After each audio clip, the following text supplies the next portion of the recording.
Today we read chapter 7 of Acts, chapter 7, verses 1 through 8. And chapter 7 is actually a very long speech by Stephen. It's about 50 verses long. He recounts the whole story of Israel, but we're going to read it in several pieces. And so it starts off, and the high priest said, "Are these things so?" And Stephen said, "Brothers and fathers, hear me. The God of glory appeared to our father Abraham when he was in Mesopotamia, before he lived in Haran, and said to him, 'Go out from your land and from your kindred, and go into the land that I will show you.' Then he went out from the land of the Chaldeans and lived in Haran. And after his father died, God removed him from there into this land in which you are now living. Yet he gave him no inheritance in it, not even a foot's length, but promised to give it to him as a possession and to his offspring after him, though he had no child. And God spoke this to this effect, that his offspring would be sojourners in the land belonging to others, who would enslave them and afflict them for 400 years. But I will judge the nation that they serve, said God, and after they shall come out and worship me in this place. And he gave him the covenant of circumcision.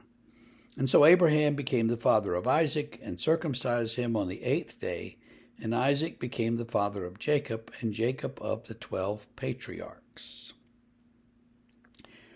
So Stephen goes back to the beginning and says, well, there was Abraham. And Abraham lived in a place called Ur of the Chaldees, which is probably in modern-day Kuwait.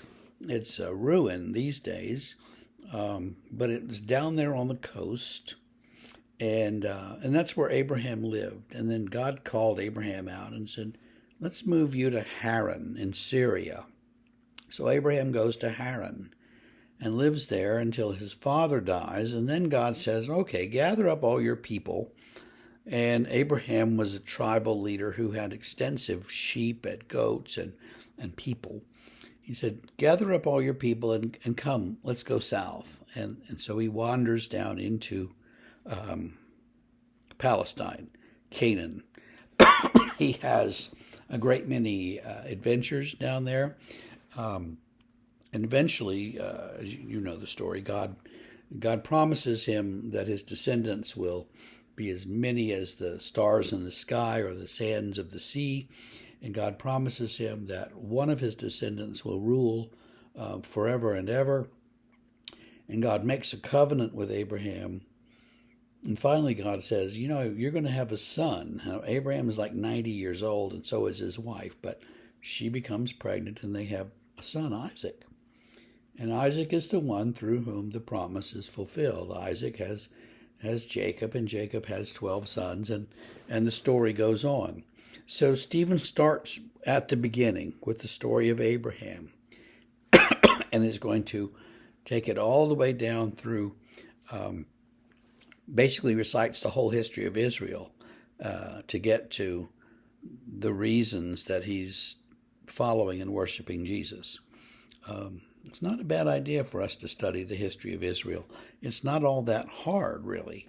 It's just clumsily organized in a bunch of books. But if you start at Genesis 12 and read through Genesis and into Exodus, you'll get the original part of the story that he's talking about now, and then you could skip to some of the other books to pick up what's in there later. And I would recommend that you do that. Because you don't have anything else to do on what's today, Wednesday, and so you may as well do that today.